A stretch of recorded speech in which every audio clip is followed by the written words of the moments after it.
पूर्ण कीजिए। कर्पूर्य गौरम करुणावतारम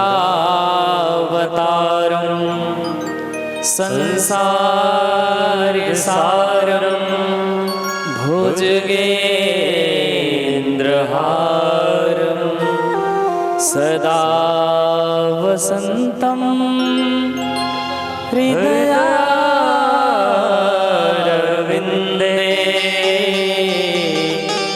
भवं भवानी सहितं नमामि। भवं भवानी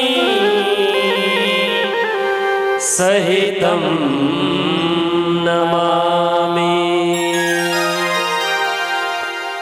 भवं भवानी सहितं नमामि। आइए हम सब भी मिलकर के भगवान शिव का प्रार्थना करते हैं कीर्तन के माध्यम से सभी लोग, क्योंकि राम और शिव और कृष्ण सभी एक दूसरे के पूरक हैं। एक भजन शिव का भी बढ़िया से करते हैं। बोले बाबा विश्वनाथ की।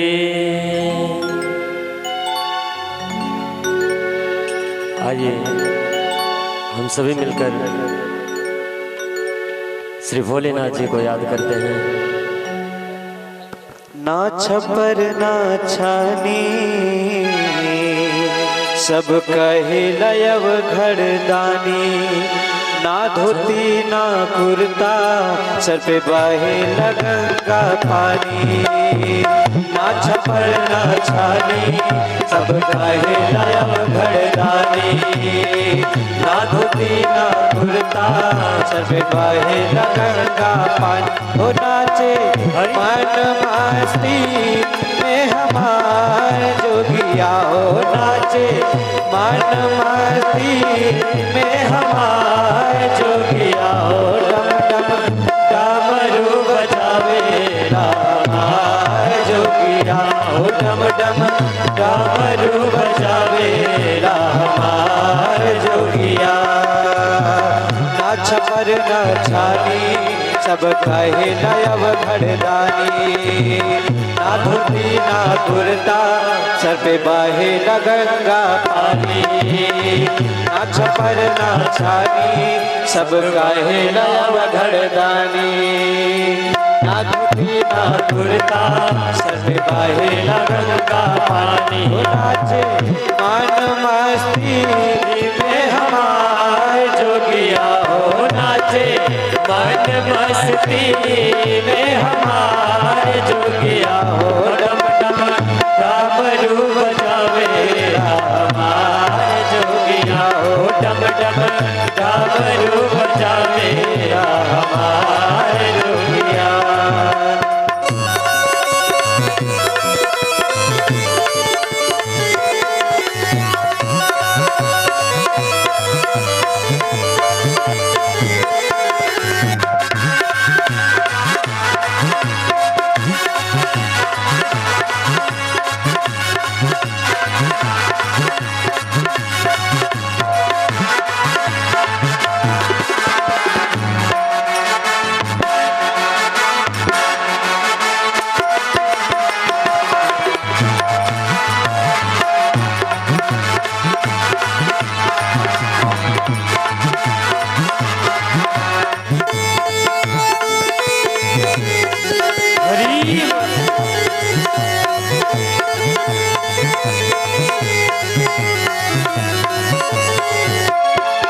भोला अपना मन के उत जाहर भाग बनावे बनावे बनावे।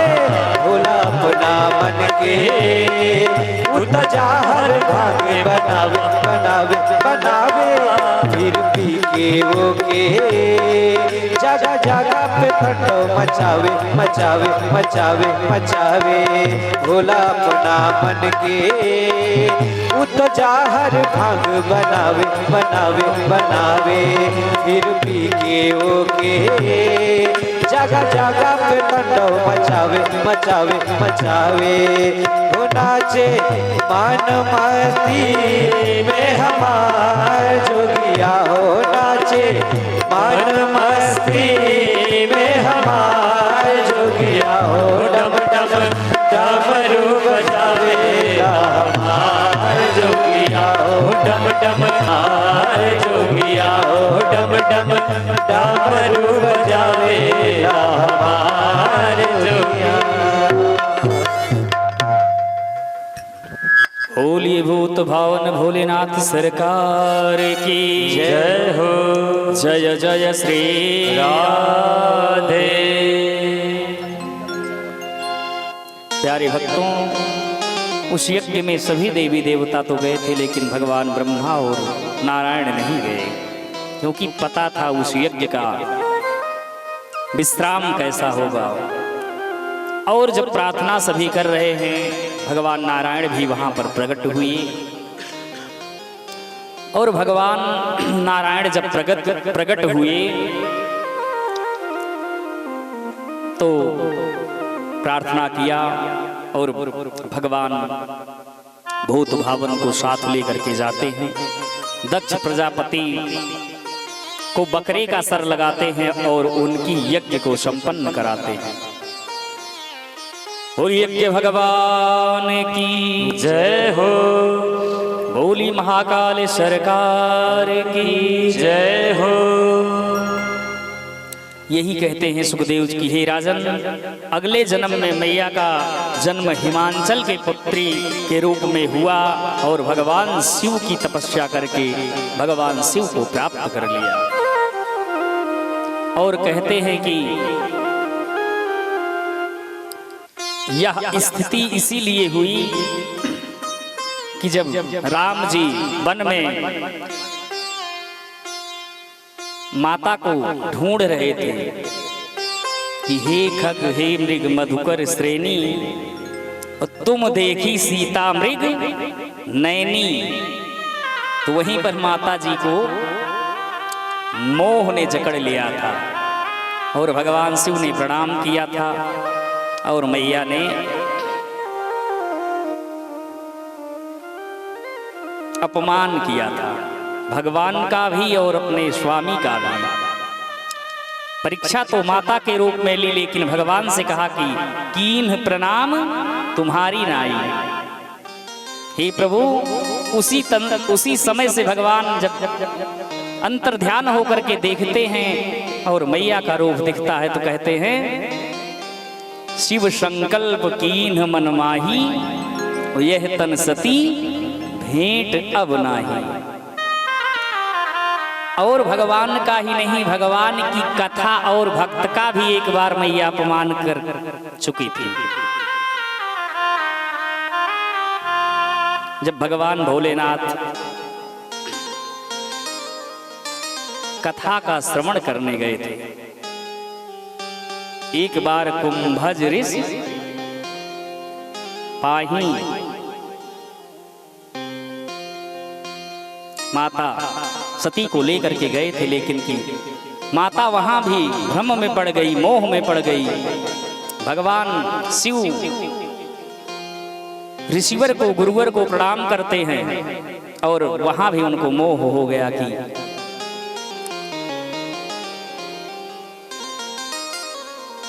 ये प्रणाम कर रहे हैं, जगत के स्वामी हैं, तो प्रणाम क्यों कर रहे हैं, कथा क्या सुनाएंगे। वहां भी कथा का श्रवण नहीं किया।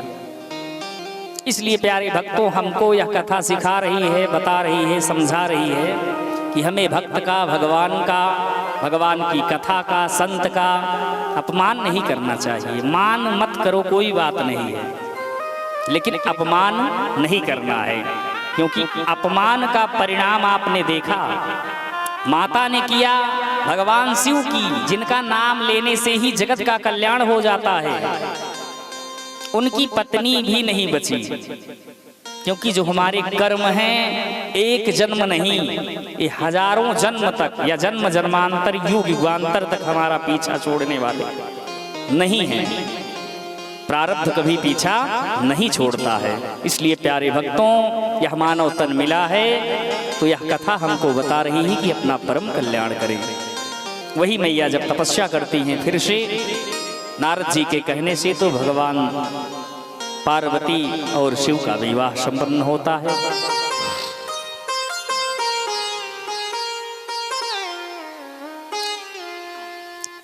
सुखदेव स्वामी कहते हैं, हे राजन, अब एक कथा और आपको सुनाता हूं, ध्यान से सुनिए।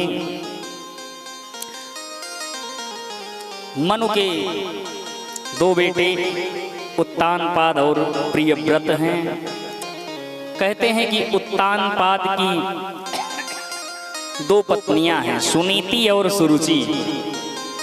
ध्यान से श्रवण कीजिए, क्योंकि ये देवताओं की तो कथा है, लेकिन हमारी और आपकी यही व्यथा है। जिस बंधन से देवता मुक्त हो गए, या जो जिनकी कथा हम सुन रहे हैं वो मुक्त हो गए हैं, वही दशा हमारी और आपकी भी है। उत्तानपाद कोई और नहीं, यही जीव है। जब हम माँ के गर्भ में रहते हैं, शिशु गर्भस्थ अवस्था में रहता है, तो पैर ऊपर होता है और सर नीचे। जिसका पैर उल्टा हो वही तो उत्तानपाद है। और सुनीति और सुरुचि कोई और नहीं,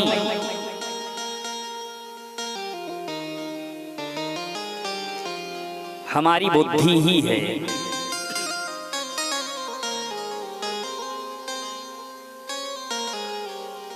प्यारे भक्तों, ध्यान से श्रवण कीजिए, इससे हमारा परम कल्याण होगा और आपका भी। कहते हैं कि जब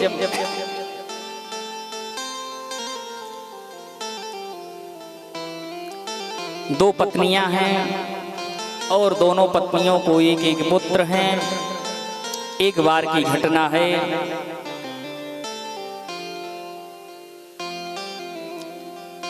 महाराज उत्तानपाद एक दिन सिंहासन पर बैठे हैं और सुनीति भी वहीं पर मौजूद है। और सुरुचि भी हैं वहीं पर, सभी हैं। और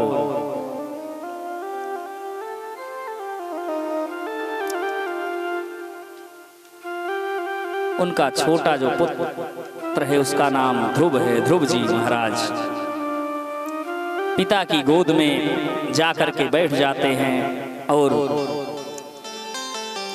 मैया जो सुरुचि है वो खींच करके नीचे उतार देती है और कहती है कि अगर तुमको इस सिंहासन पर बैठना है, इस पद पर बैठना है, तो तुम पहले जाओ भगवान की तपस्या करो और मेरे कोख से जन्म लो, तब जाकर के तुमको यह पद प्राप्त होगा, नहीं तो तुम इस पद के अधिकारी नहीं हो। ऐसा कहने पर ध्रुव जी महाराज क्रोध से भर गए, बहुत दुख हुआ, रोने लगे, बिलखने लगे। लेकिन राजा जो हैं सुरुचि के बस में हैं और हम आप भी सुरुचि के ही बस में हैं। काम, क्रोध, मद, लोभ, मन कहता है कि यह करें, लेकिन की जो सुनीति है, जो सद्बुद्धि है, वो कहती है करना गलत है। लेकिन मन के बस में होने के कारण या इंद्रियों के बस में होने के कारण हम सब प्रतिदिन अनेक प्रकार का अपराध कर रहे हैं। प्यारे भक्तों,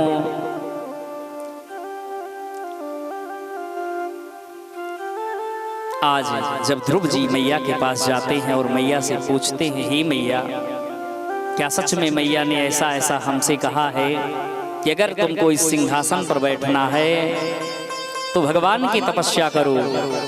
क्या सच में कोई भगवान है? क्या सिंहासन पर बैठने के लिए तप करने की आवश्यकता होती है? क्योंकि सुनीति है, झूठ नहीं बोल सकती है। उसने साफ साफ जैसा मैया ने कहा था वैसे ही ध्रुव जी को बताया कि हाँ पुत्र, मैया सच ही कह रही हैं। जो पद आपके पिता पितामह ब्रह्मा जी, मनु महाराज ये सब जो भगवान का तप करके पद को प्राप्त किए, वही श्री हरि सर्वोपरि हैं, वही सारे पद को देने वाले हैं, वही सारे पद को लेने वाले हैं।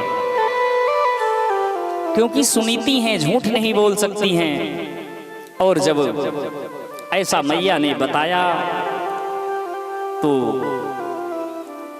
ध्रुव जी पूछने लगी कि सच में माँ, तो भगवान मिलते कैसे हैं, भगवान का रूप कैसा है, दिखते कैसे हैं, पहनते क्या हैं, सारा परिचय भगवान का पूछ रहे हैं। और मैया बता रही है, श्रीवत्सांग घनश्यामम पुरूपम वनमालिनम शंख चक्र गदा पद्म पद्मैरभिव्यक्त चतुर्भुजम। भगवान 4 भुजाओं से युक्त रहते हैं। कंठ में तुलसी कुंद मंदार पारिजातैश्च चंपकैः 5 वस्तुओं की माला सुशोभित होती है। 4 भुजाओं से युक्त हैं, क्रम से शंख चक्र गदा और पद्म लिए हुए हैं, मोर मुकुट लगाते हैं। सुंदर भगवान का वर्णन किया। उसके बाद में महाराज ध्रुव कहते हैं, मैया को प्रणाम करते हैं और कहते हैं, हे मैया, अब मैं जा रहा हूं परम पद प्राप्त करने के लिए, उस परमात्मा को प्राप्त करने के लिए। इधर महाराज को पता चला। महाराज ने कहा कि हे पुत्र मत जाओ, या संदेशा भिजवाते हैं। पुत्र एक भी नहीं मानते हैं महाराज ध्रुव, और जाते हैं। रास्ते में नारद जी मिलते हैं, और नारद जी जब मिलते हैं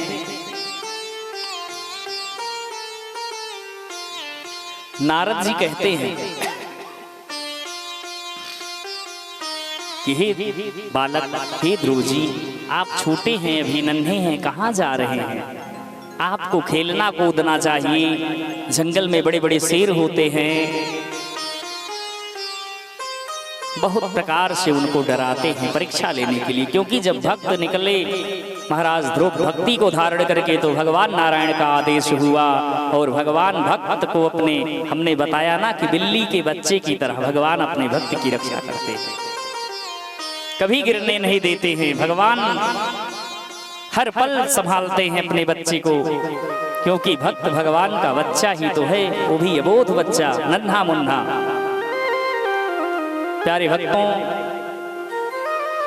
नारद जी जाते हैं, बहुत सारी परीक्षा लेते हैं। कहते हैं वहाँ शेर मिलेंगे, वहाँ खाने को नहीं मिलेगा, वहाँ कुछ पीने को नहीं मिलेगा। एक भी नहीं सुने, क्योंकि ध्रुव है, निर्मलता है। कहते हैं कोरे कागज पर जो लिख दोगे वो मिटता नहीं है, अमिट हो जाता है। इसीलिए कहते हैं, यह कथा हमको समझा रही है कि घर में सुंदर सुंदर बातें करें। हम लोग अगर संस्कारवान रहेंगे, अपने धर्म का निर्वहन करेंगे, तो हमारे बच्चे भी धर्मवान होंगे। आज सुनीति ने अपना धर्म नहीं त्यागा, भले ही उसका मान सम्मान कम था, लेकिन आज वही परिणाम है कि ध्रुव जी महाराज जो हैं वो नारद जी जैसे संत हैं, उनकी परीक्षा में भी वो पास हो गए। और जब पास हो गए तो नारद जी ने कहा कि ठीक है, अब तुम नहीं मानोगे तो मैं तुमको रास्ता बताता हूं। और भगवान नारद जी कहते हैं कि हे पुत्र, अब तुम जाओ वृंदावन में, यमुना में स्नान करना,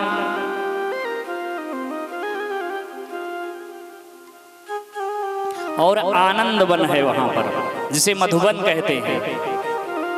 कहते हैं कि आप मधुबन में जाइए और भगवान की तपस्या कीजिए। मंत्र दे दिया, ओम नमो भगवते वासुदेवाय, ओम नमो भगवते वासुदेवाय।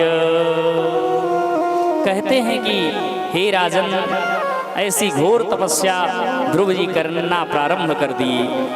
और पहले महीने में 3 दिन में एक बार कैथ और जामुन खा करके तप करने लगे। कितने दिन में? 3 दिन में। और हम और आप किस तरह से व्रत करते हैं पता है? जिस दिन व्यवस्थाएं सारी नहीं होती हैं, उस दिन पारा ज्यादा ही हाई रहता है। हम लोग व्रत करते हैं, लेकिन है उपवास। उप मतलब परमात्मा के, वास मतलब समीप। प्यारे भक्तों, ध्रुव जी से हमें सीखना है। ध्रुव जी जो हैं 3 दिन में कैथ और बैर खा करके एक बार पहले महीने इस प्रकार से तपस्या की, और दूसरे महीने में जब भगवान नहीं मिले तो तपस्या को और कठिन बना दिए। अब बैर और जामुन भी छोड़ दिया, और 6-6 दिन के अंतराल पर सूखी घास और सूखे पत्ते को खाना प्रारंभ कर दिया। सूखी घास और सूखे पत्ते को खाना प्रारंभ कर दिया। फिर दूसरा महीना बीत गया, फिर भी भगवान नहीं प्रकट हुए। ध्रुव जी ने कहा ठीक है, थोड़ा और लग रहा है कि तपस्या हम कम कर रहे हैं, और बढ़ाना है। लेकिन हम लोग क्या करते हैं, एक दिन मंदिर गए, भगवान ने मनोकामना नहीं पूर्ण किया या छोटा सा दुख आ गया तो कह दिए कि भूखे भजन न होए गोपाला, ले लो अपनी कंठी माला। प्यारे भक्तों, ध्रुव से हमें सीखना है। उन्होंने क्या किया?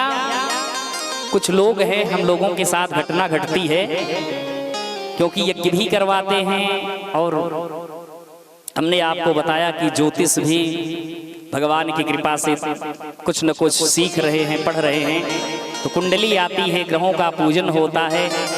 लेकिन इस जीव की ऐसी विडंबना है, सबकी बात नहीं है, लेकिन कुछ ऐसे भक्त मिलते हैं 2-4-10 हजार खर्च कर दिए तो समझिए महाराज जी से एकदम पूरे जीवन के लिए एग्रीमेंट कर लिए कि अब हमें कोई दुख होने वाला नहीं है। कुछ लोग तो ऐसे मिलते हैं कि महाराज जी गारंटी दीजिए तभी हम पूजन करवाएंगे। डॉक्टर के पास जाएंगे, 1 लाख 2 लाख दे देंगे, कोई गारंटी नहीं है। डॉक्टर उल्टा लिखवा लेता है कि अगर कुछ हुआ तो मेरी गारंटी नहीं। लेकिन जब धर्म की बात आती है तो लोग कहते हैं कि महाराज जी इसकी गारंटी क्या है। अरे प्यारे भक्तों, गारंटी तो ना हमारी है ना आपकी है, तो उस पूजा की क्या गारंटी है। ये कथा हमको सिखा रही है ध्रुव जी ने क्या किया। हमें और आपको सीखना है कि जिस कामना से हम भगवान का पूजन करते हैं, भक्ति करते हैं, अगर वह पूर्ण नहीं हो रहा है, कहीं न कहीं हम में कमी है। माला को और बढ़ाइए, 1 माला करते हैं 2 माला करना प्रारंभ कीजिए, 3 कीजिए, 4 कीजिए। जब दूसरे महीने काम नहीं बना तो ध्रुव जी ने कहा कि और थोड़ा ऊपर करते हैं।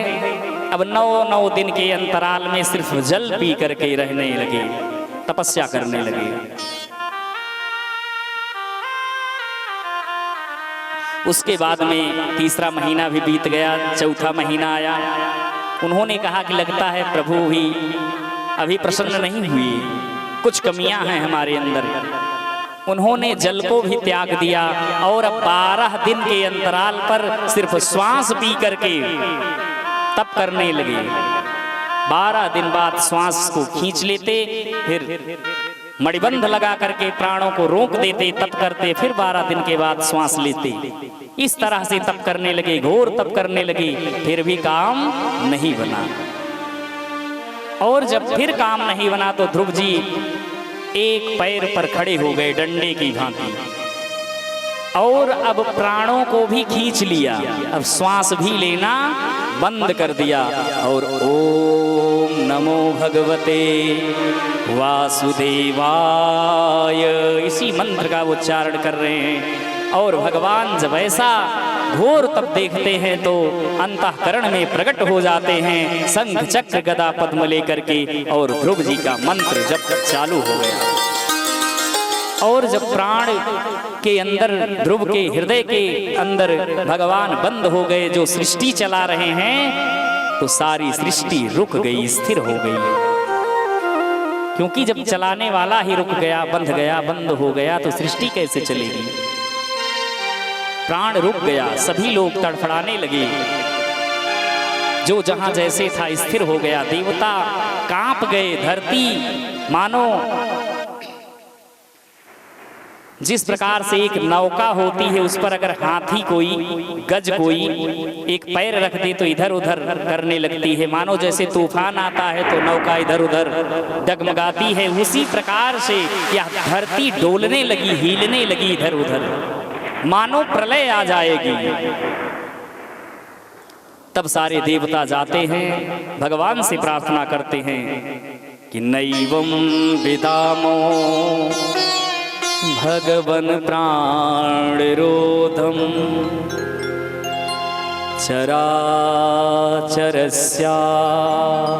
चराचरस्याखिल सत्त्वधाम्नः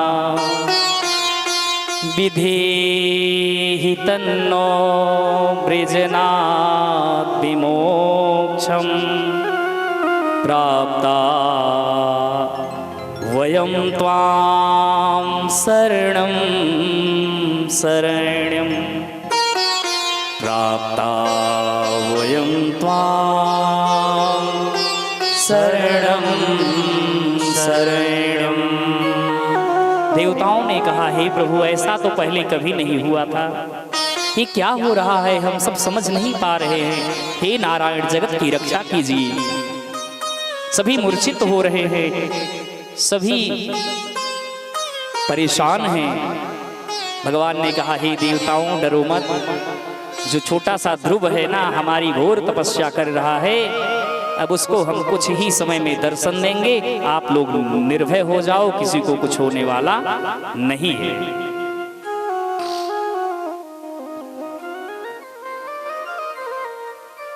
मा भैष्टबालम, भगवान कहते हैं, तपसो दुरत्यया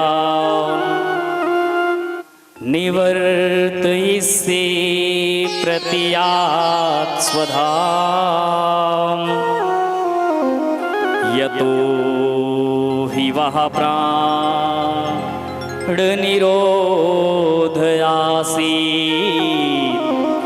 औत्तानपादिर्मयि संगतात्मा।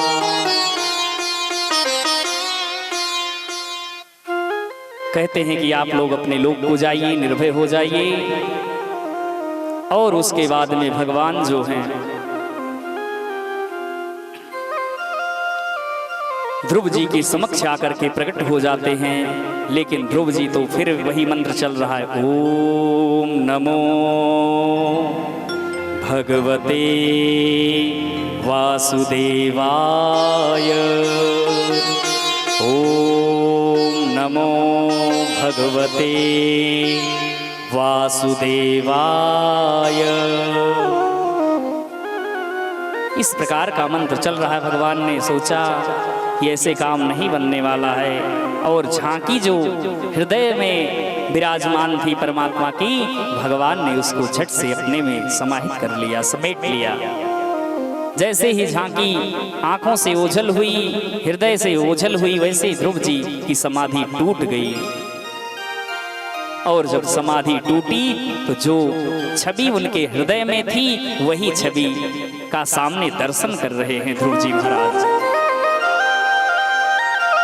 और ध्रुव जी महाराज क्योंकि छोटे से बालक हैं, नन्हे से 5 वर्ष की अवस्था है, 5 वर्ष 5 महीना अब हो गया है, और प्रार्थना करें तो कैसे करें। मन तो हो रहा है कि प्रभु को बाहों में जकड़ लूं, मन हो रहा है प्रभु को चूम लूं, मन हो रहा है कि प्रभु की वंदना करूं, प्रणाम करूं, लेकिन करूं तो कैसे करूं। कुछ आता ही नहीं। भगवान तो अंतर्यामी हैं, भगवान जान जाते हैं ध्रुव के मन के विचार को पढ़ लेते हैं और जैसे पांचजन्य संघ का कपोलों पर स्पर्श कराते हैं, वैसे वेद वेदांत सारे उपनिषद शास्त्र का ज्ञान हो गया। क्योंकि प्यारे भक्तों, पोथी पढ़ने से, पन्ना पढ़ने से ज्ञान नहीं होता है। यह पोथी पन्ना वेद पुराण पढ़ने से ज्ञान नहीं होता है। या तो आप सद्गुरु की शरण में जाइए, पहले तो आपको निश्चय ही सद्गुरु की शरण में जाना है। क्योंकि नारद जी गुरु बन करके आए और जब उनकी परीक्षा लेकर के उनको पास कर दिया, तब नारायण ने वरण किया उनका। उससे पहले भगवान मिलने वाले नहीं हैं। यह कथा हमको यह भी बता रही है कि हमें और आपको सद्गुरु की शरण में जरूर जाना चाहिए। और सद्गुरु बनाने की कोई उम्र नहीं होती, यह कथा हमको बता रही है। क्योंकि 5 वर्ष तक ही हम अबोध रहते हैं। 5 वर्ष के बाद ध्रुव जी भी तपस्या करने के लिए निकल गए, दीक्षा ले लिए, गुरु मंत्र ले लिए। इससे यह सिद्ध होता है। कुछ लोग कहते हैं भैया अभी तो बेटी की शादी करना है, महाराज जी क्या करें, अभी बहुत भार है। अरे मंत्र ले लेने से, भगवान नाम ले लेने से जो आपके कार्य जो हैं उनमें बंधन है, ब्रेकर लगा हुआ है, वो सारे ब्रेकर टूट जाते हैं। और देखिए अभी आगे ध्रुव जी कैसे राज्य करेंगे, हैं? कैसे इनके जीवन में खुशियां आएंगी। क्योंकि जो खिलता हुआ फूल है उसको चढ़ाने से हम और आप भी प्रसन्न होते हैं। और हम लोग यह जो मानो जीवन रूपी पुष्प है, जब ये मुरझा जाता है तब लेकर के प्रभु के द्वार पहुंचते हैं। सोचिए, कहीं पंखुड़ी उसकी गिर गई, कहीं वो मुरझा गया, उसकी खुशबू नष्ट हो गई, तो कौन स्वीकार करेगा। जब हम और आप स्वीकार नहीं करने को तैयार हैं, तो कौन सा गुरु स्वीकार करेगा और कौन से भगवान। विषय यह नहीं है, विषय सिर्फ हमारे कहने का भाव इतना है कि अंत में बताया गया राम नाम सत्य है। वह स्थिति ना आने पाए उससे पहले संभल जाइए ध्रुव की कथा सुनकर के। आज से अब मत कहना कि महाराज जी शादी होगी तभी हम दीक्षा लेंगे, मंत्र लेंगे। अलर्ट हो जाइए पूरी तरह से। ऑल इज बेस्ट, परफेक्ट हो जाइए। क्योंकि यही सीखने के लिए हम सब यहाँ एकत्रित हुए हैं। आपका भी बहुमूल्य समय है, अनमोल समय है। यह समय पूरे ब्रह्मांड की संपत्ति देकर के भी खरीदा जा सकता नहीं है। ठीक है प्यारे भक्तों, एक बार बोलिए जय जय श्री राधे, जय जय श्री राधे, जय जय श्री राधे। प्यारे भक्तों, जब ध्रुव जी के कपोलों से शंख का स्पर्श हुआ, वेद वेदांग का ज्ञान हो गया, तो भगवान की प्रार्थना करते हैं। योऽन्तः प्रविश्य मम वाच मिमां प्रशोक्तां संजीवयत्यखिल शक्तिधराश्वधाम्ना अन्याश्च हस्तचरण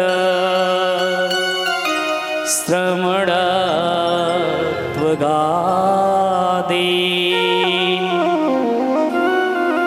श्रमणत्वगादीन् प्राणान्नमो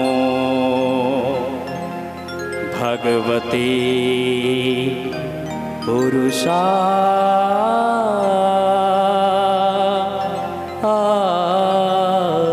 तुभ्यं। प्राणान्नमो भगवते पुरुषाय तुभ्यं। हे प्रभु, हे परमात्मा, आप ही सभी जगह पर वास करने वाले हैं। आपकी ही कृपा से यह सृष्टि चल रही है, आप ही कृपा से यह समस्त जो कार्य हो रहा है सब आपकी ही कृपा से है। ऐसे भगवान को हम बारंबार प्रणाम करते हैं, बहुत सुंदर प्रार्थना करते हैं, चरणों में लेट करके प्रार्थना करते हैं, वंदना करते हैं। आइए हम सब भी थोड़ा सा 1 मिनट, यही एक मंत्र है प्यारा, हरि शरणम हरि शरणम हरि शरणम। यही एक मंत्र है प्यारा, हरि शरणम हरि शरणम। यही एक मंत्र है प्यारा, हरि शरणम हरि शरणम। इसने सृष्टि को है तारा, हरि शरणम हरि शरणम। झूमते हुए एक प्रार्थना कीजिए मंत्र भगवान से। है प्यारा, हरि शरणम हरि शरणम।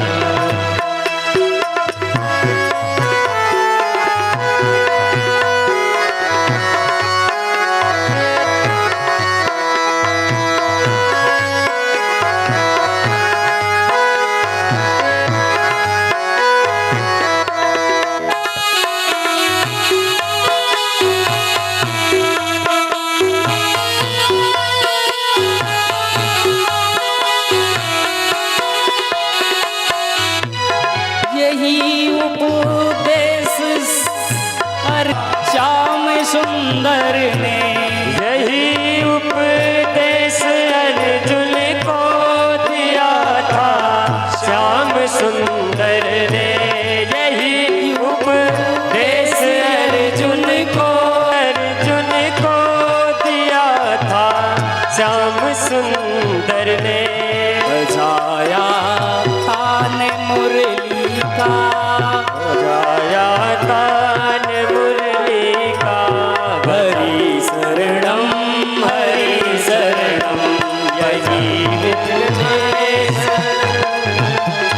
यही एक मंत्र है प्यारा, हरि शरणम हरि शरणम। यही एक मंत्र है प्यारा, हरि शरणम हरि शरणम।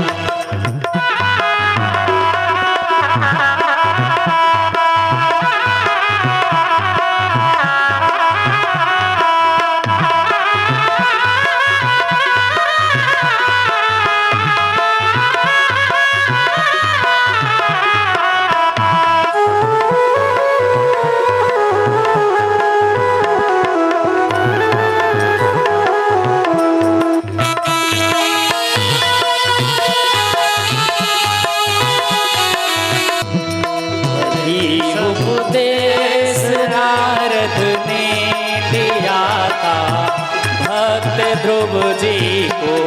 यही उपदेश नारद ने दिया था भक्त ध्रुव जी को। बजाया तान वीणा का, बजाया ताल वीणा का, हरि शरणम हरि शरणम।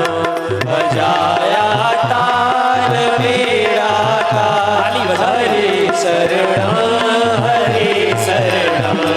यही मंत्र है प्यारा, यही एक मंत्र है प्यारा, हरि शरणम हरि शरणम। यही एक मंत्र है प्यारा, हरि शरणम हरि शरणम। यही एक मंत्र है प्यारा, हरि शरणम हरि शरणम। यही एक मंत्र है प्यारा, हरि शरणम हरि शरणम। हरि शरणम हरि शरणम। हरि शरणम हरि शरणम। हरि शरणम हरि शरणम।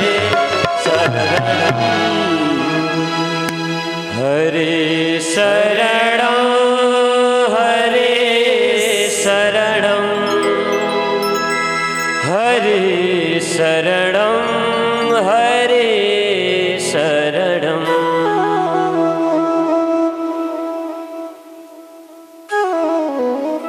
एक बार प्रेम से बोली श्रीमद् भागवत महापुराण की जय हो। जय जय श्री राधे जय जय श्री राधे।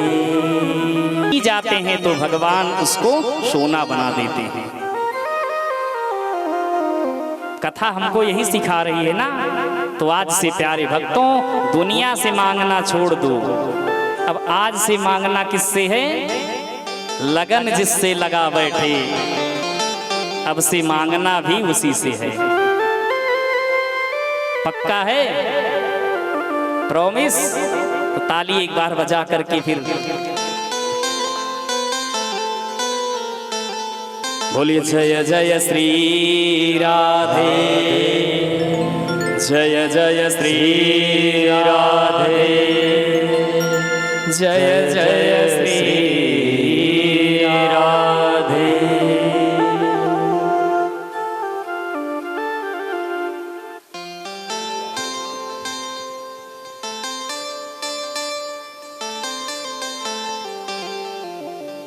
ध्रुव जी के ही वंश में आगे महाराज अंग हुए, बड़े धर्मात्मा थे। इनका बेटा वेन हुआ, घोर नास्तिक था। और वह घोर नास्तिक था और अपने पुत्र से परेशान होकर के महाराज जाकर के एक गुफा में बैठ जाते हैं और सभी लोग उनको ढूंढते हैं। और जब ढूंढने के बाद में नहीं पाते हैं तो बेन को ही राजा बनाया गया। और बेन राजा बनते ही कौन सा कानून पास किया आप लोग जान लीजिए। क्योंकि जो दुष्ट व्यक्ति होता है ना वो दुष्टता भरी बात ही करेगा, चाहे जहां उसको पहुंचा दीजिए। कहते हैं कि न यष्टव्यम न दातव्यम न होतव्यम दुजा क्वचित। न यष्टव्यम न दातव्यम न होतव्यम दुजा क्वचित इति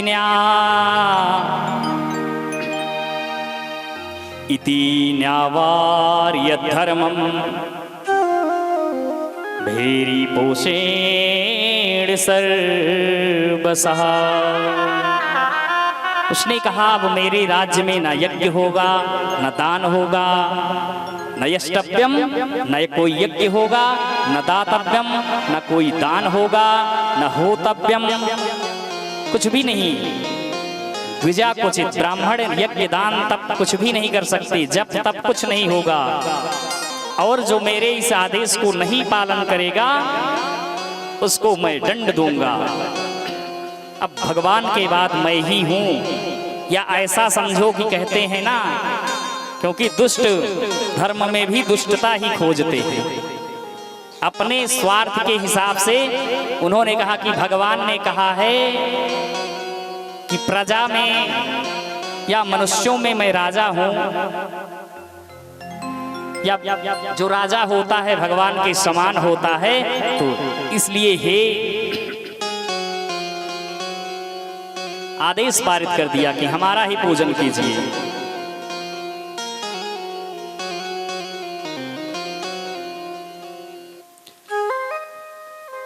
जब ऐसी व्यवस्था हुई अब सभी संत एकत्रित होकर के पहले तो विचार किए थे कि हो सकता है यह दुष्ट है, अभी बचपन में हो सकता है राज सिंहासन देने के बाद सुधर जाए, लेकिन सुधरने की बजाय यह और बिगड़ गया।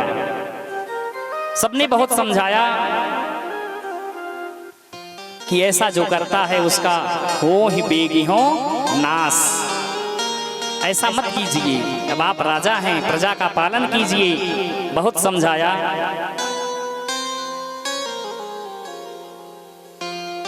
लेकिन कि एक भी बात उसके पल्ले नहीं पड़ी। उसके दिमाग में एक भी बात स्पर्श नहीं कर सकी। बालिशा बतयू अम्वा अधर्मे धर्ममानिनः ये वृत्तिदं पतिं हित्वा जारं पतिम उपासते। कहते हैं कि ज्ञानी को तो समझाया जा सकता है, लेकिन मूर्ख को और कुतर्की को कभी नहीं समझाया जा सकता है, क्योंकि वो मूर्ख है, वो मानेगा ही नहीं। अरे हमारी और आपकी नॉर्मल सी बात है, ब्रह्मा भी, मूर्ख को अगर ब्रह्मा भी आ जाएं, मूर्ख हृदय न चेत सम, जो गुरु मिले बिरंच सम। अगर ब्रह्मा भी साक्षात आकर के मूर्ख व्यक्ति को समझाएं तो उसकी समझ में बात आने वाली नहीं है। उसके बाद में संतों को बहुत क्रोध आया जब बहुत समझाए नहीं माने, और जोर से ओंकार का उच्चारण किया और झट से वह भस्म हो गया। बोली संत भगवान की जय हो, बोली भक्त भगवान की जय हो। उसके बाद में सबने सोचा कि अब क्या किया जाए, अब कोई राजा होना चाहिए। फिर मंथन करते हैं, और मंथन जब किया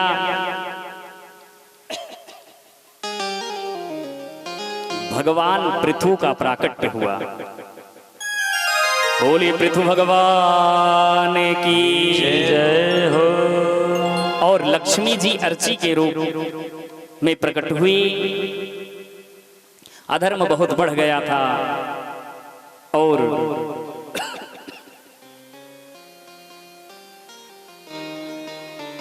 उसके बाद में जब पृथ्वी के सारे रस पाप से क्षीण हो गए थे, लुप्त हो गए थे, वसुधे त्वां वधिष्यामि, सभी जाकर के भगवान से प्रार्थना करते हैं कि पृथ्वी का तत्व विहीन हो गया है, आप कृपा कीजिए। तो महाराज पृथु जो हैं माता पृथ्वी के पास आते हैं, कहते हैं हे वसुंधरे, इस रस को दे दीजिए। मैया पृथ्वी कहती हैं कि इतना अधर्म है, कैसे ऐसा संभव है। उसके बाद में पृथ्वी का एक नाम गाय है, गौरूपी पृथ्वी, और भगवान मारने के लिए पृथ्वी मैया को दौड़ते हैं। वसुधे त्वां वधिष्यामि मक्षासन पराङ्मुखीं भागं वर्हिष्यावृक्ते नातनो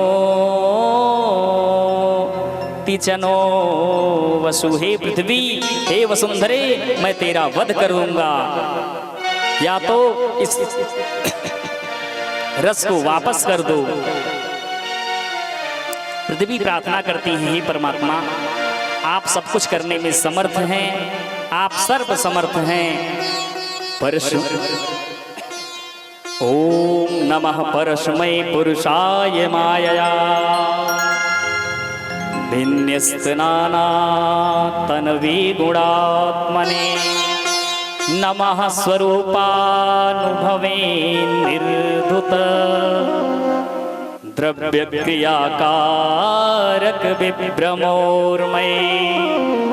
पृथ्वी ने भगवान की महिमा गाई, जब जानी कि हमारा वध हो जाएगा, और उसके बाद में मैया प्रणाम करती हैं और मैया कहती हैं कि हे राजन, मैं गाय का रूप धारण करती हूँ और आप हमारा दोहन कर लीजिए। मैया गाय का रूप धारण करती हैं और राजन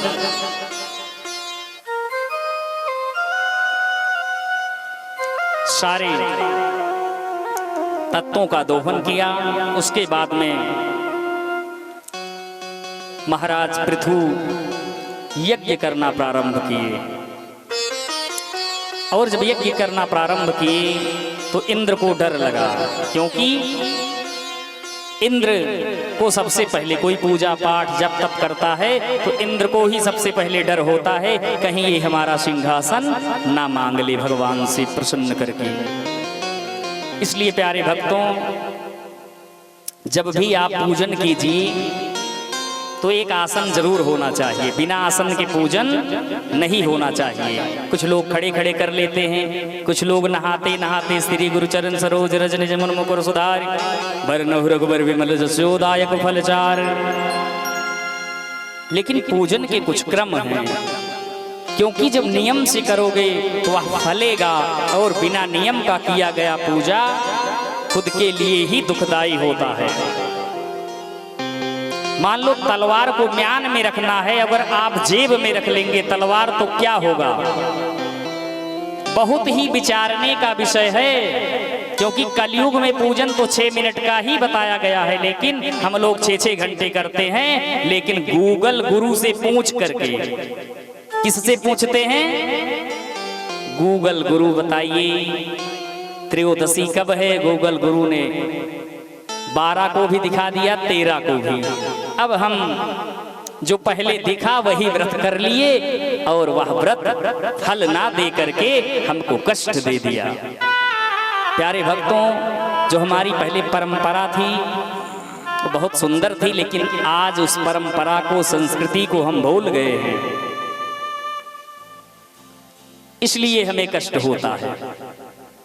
क्योंकि कथा बहुत है, जब सुनाते हैं तो मन होता है कि सब सुना दें, एक ही चरित्र आपको पिला दें घोल करके कि उसका रंग आप पर चढ़ जाए। क्या करें भक्तों, आदत सी ऐसी है। लेकिन आज जन्म भी कराना है, तो आइए विषय पर आते हैं। आसन होना चाहिए, आसन पर बैठ करके जब पूजा आप कीजिए, और पूजा के बाद आसन को प्रणाम कीजिए, क्योंकि हर आसन इंद्र का होता है। संसक्राय नमः, इंद्र चौराय नमः, या हे इंद्र आपको प्रणाम करते हैं। जब ऐसा कर लेते हैं तो इंद्र चोर हैं, क्योंकि आधा पूर्ण चुरा लेते हैं अगर बिना आसन की पूजन हम करते हैं। और जब पूजन करके उठते हैं थोड़ा जल गिरा करके मस्तक में जरूर लगाना चाहिए, इससे आपके पूजन का पूरा फल मिलेगा। लेकिन जो श्री गुरु चरण सरोज नहाते हुए कर रहे हैं उनको कुछ मिलने वाला नहीं है, अंधेरे में समझो कि तीर मार रहे हैं। संत का वचन है, बुरा लग सकता है, महाराज जी कह रहे हैं, लेकिन कि आप जिस भाव से कर रहे हो, क्योंकि हम अर्थार्थी हैं, अनन्य भक्त नहीं हैं। किसी भी प्रकार से, किसी भी अवस्था में, किसी भी स्थिति में जो भगवान के हाथों में अपनी डोर को दे दिया है, अनन्या चिंतयन्तो मां ये जनाः परिपासते तेषां नित्याभियुक्तानां योगक्षेमं वहाम्यहम्। उन भक्तों के लिए है जिनको कुछ भी नहीं चाहिए, उनके लिए है। हम लोग तो अर्थार्थी हैं, आर्त हैं, चाहिए ना सबको कुछ न कुछ। हर दिन एक नई डिमांड होती है भगवान से, तो उस डिमांड को पूरा करने के लिए नियमबद्ध तरीके से किसी गुरु के सानिध्य में, किसी ब्राह्मण भक्त विद्वान के सानिध्य में रह करके जब जप तप करोगे तब उसका फल मिलेगा। बोले जय जय श्री राधे। इंद्र को डर लगता है, इंद्र घोड़ा को चुरा करके इंद्र रोक ले जाते हैं। सभी ऋषि लोग यज्ञ करा रहे हैं, और जब पता चला कि घोड़े को इंद्र देव चुरा ले गए हैं, तो महाराज पृथु ने सोचा कि अब इंद्र का हम वध करेंगे। ब्राह्मणों ने कहा कि हे महाराज, आपको वहां जाने की आवश्यकता नहीं है। प्यारे भक्तों, वहां जाने की आवश्यकता नहीं है। महाराज ने कहा फिर कैसे इंद्र आएंगे? कहते हैं आप चिंता मत कीजिए। जब भगवान कहते हैं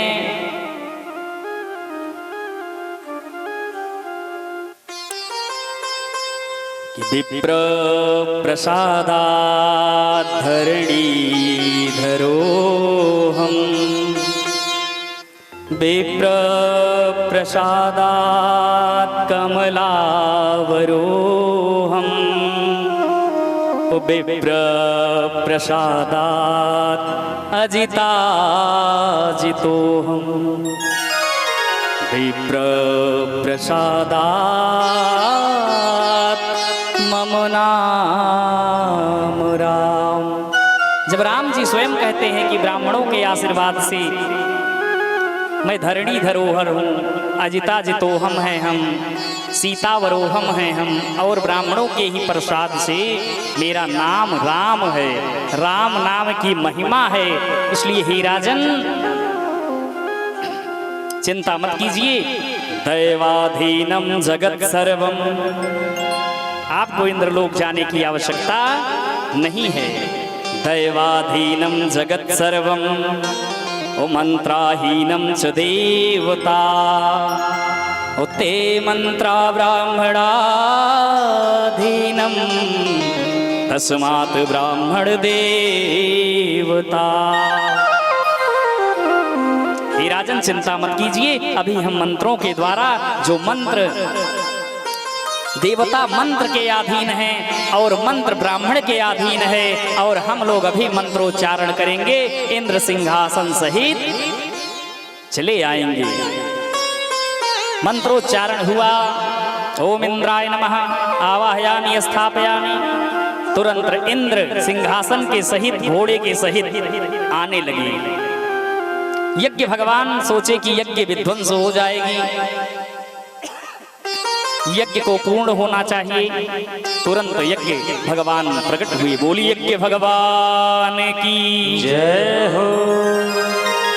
यज्ञ भगवान ने कहा कि ही राजन आप क्या कर रहे हैं, आप ऐसा अनर्थ कैसे कर सकते हैं, आप तो साक्षात परमात्मा की अंश अवतार हैं, आप सर्व समर्थ हैं, आप काम पूर्ण काम परम निष्काम हैं, कुछ भी करने में आप सक्षम हैं, आप क्षमा कर दीजिए। उसके बाद में यज्ञ पूरा हुआ और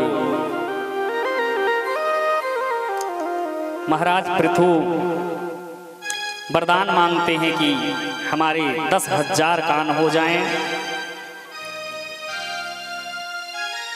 जिससे हम भगवान नाम का श्रवण करते रहें, गुणगान कर सकें। उसके बाद में एक दिन राजा ने पूरी प्रजा को बुलाया और पूरी प्रजा को बुला करके धर्मोपदेश करने चले। जैसे ही धर्म का उपदेश करने ही वाले थे कि सनक सनंदन सनातन सनत कुमार ऋषियों का आगमन होता है। उनको देख करके राजा विचार करते हैं कि इनसे बड़ा कौन वक्ता हो सकता है, जिन्होंने नारद जी को सत्कर्म सुनाया। तो ऐसे ऋषियों के मुखार बिंदु से ही क्यों ना इस प्रजा का कल्याण कराया जाए, और उनको सुंदर स्वागत करके सनक सनंदन सनातन सनत कुमार का और प्रार्थना करते हैं कि हे प्रभु इस प्रजा को कुछ उपदेश दीजिए, कुछ ज्ञान दीजिए, जिससे कि इन सबका कल्याण हो।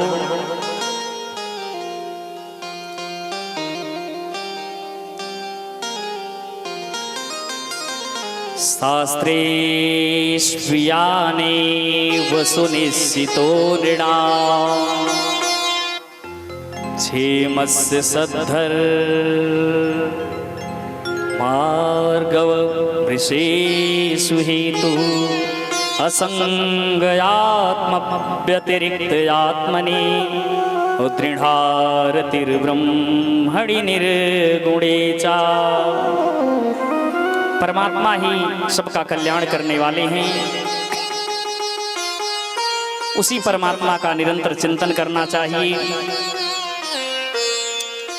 क्योंकि यह जो पिंड है, यह शरीर है, 5 तत्वों से बना हुआ है।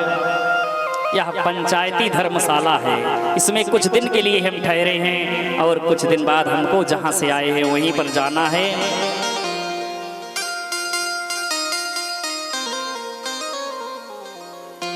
वही बता रहे हैं कि हे राजन, जीव को चाहिए जो अपना परम कल्याण चाहता है भगवान की भक्ति करे, कि भगवान की कथा का श्रवण करे, पूजा पाठ करे, यज्ञ करे, जप तप करे। उसके बाद में सब प्रसन्न हो गए। एक ही श्लोक में पूरा सार सुना दिया। राजा ने प्रणाम किया अपनी प्रजा के साथ और कहते हैं कि हे प्रभु, अब कुछ दक्षिणा देना चाहते हैं, क्योंकि अनन्य भक्त हैं, अनंत संत हैं, अनन्य, उन्हें कुछ चाहिए नहीं। लेकिन उन्होंने कहा कि देखें तो कथा की क्या कीमत लगाते हैं। एक तो इंद्र लोग हैं, देवता लोग हैं जो कथा की कीमत अमृत से कर दिए थे, और एक जो है, आइए हम देखते हैं कि जो राजा हैं भगवान क्या कीमत लगाते हैं। भगवान ज्ञान दे रहे हैं कि कथा की कोई कीमत नहीं है। यह जो कथा है अनमोल है, इसका मोल नहीं किया जा सकता है। देखिए एक श्लोक में क्या क्या दे रहे हैं। सबसे पहले प्राणा, मेरा प्राण ले लीजिए प्रभु, आपने जो यह उपदेश दिया है। फिर दारा, मेरी पत्नी को भी आप ले लीजिए। सुता ब्रह्मन, मेरी संतानों को भी आप ले लीजिए। गृहास सपर इच्छिदा, मेरा घर भी ले लीजिए। बंधु बांधवों को भी आप ले लीजिए। राज्यम, फिर पूरे राज्य को कह रहे हैं कि मेरा वो जो पूरा राज्य है यह सब भी आपको समर्पित करते हैं। राज्यम बलम मही कोश इति सर्व निवेदितम, निवेदितम, हे प्रभु मेरा जो कुछ भी है सो आपका है, इसको ले लीजिए। क्योंकि जब समर्पण कर दिए, उनको पता है कि सद्गुरु हैं, इसकी रक्षा ही होने वाली है। उसके बाद में वो तो ऋषि हैं, उनको क्या चाहिए, उन्हें तो कुछ चाहिए नहीं। निरंतर जगत का कल्याण ही जो संत होते हैं, सत्पुरुष होते हैं, ऋषि होते हैं, करते हैं, भगवान से करने की प्रार्थना करते हैं। प्रसन्न हो गए और कहे कि हे राजन, मुझे कुछ नहीं चाहिए, आपने दिया और हमने ले लिया, अब आप इसको आप ही संभालिए। ऐसा कहकर के भगवान अपने लोक को चले जाते हैं।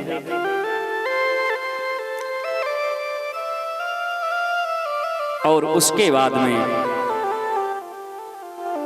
इन्हीं के वंश में पुरंजन और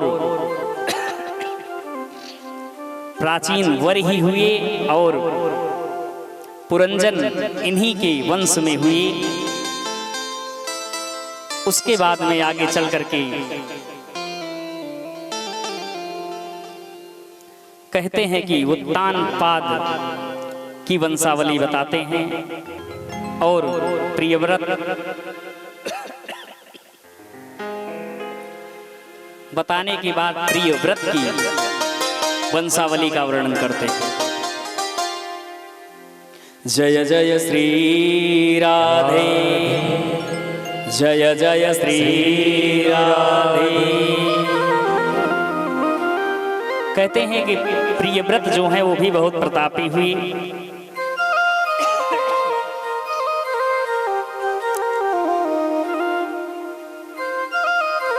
एक छोटा सा भजन भैया राजीव हमारे आप लोगों को श्रवण कराएंगे, उसके बाद फिर आगे हम सब कथा में बढ़ेंगे। जय जय श्री राधे,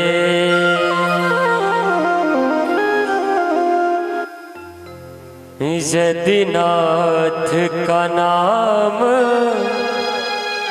दया निधि है तो दया भी करेंगे कभी ना कभी। यदि नाथ का नाम दया निधि है तो दया भी करेंगे कभी ना कभी। यदि नाथ का नाम दया निधि है तो दया भी करेंगे कभी ना कभी।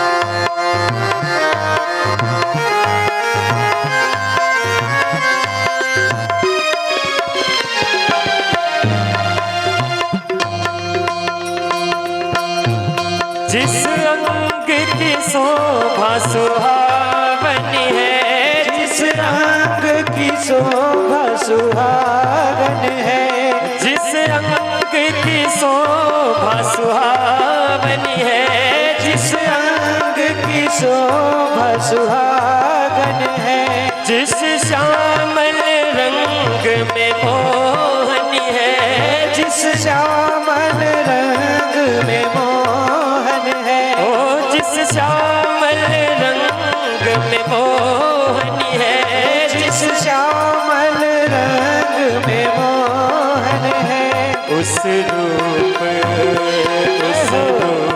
सदा के स्नेहियों के तगपाल भरेंगे कभी न कभी, दया प्यार भरेंगे कभी न कभी।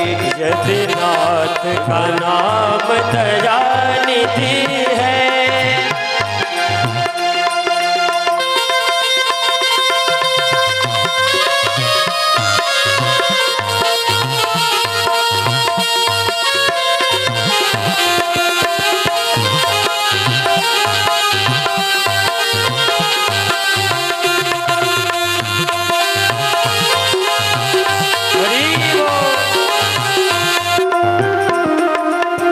जय जय श्री राधे।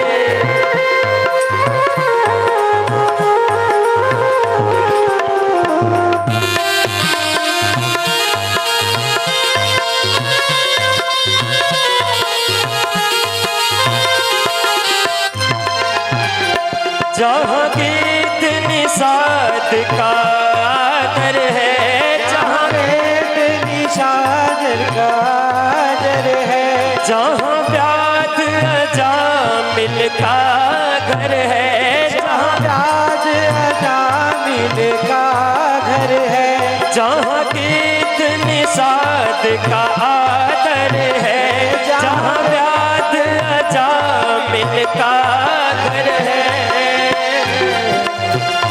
वही देश बना के उस घर में,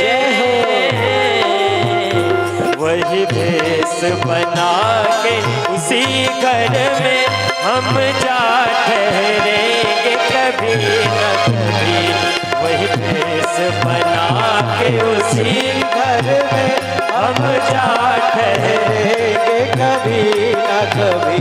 यदि नाथ का नाम दया निधि है, तो दया भी करेंगे कभी न कभी।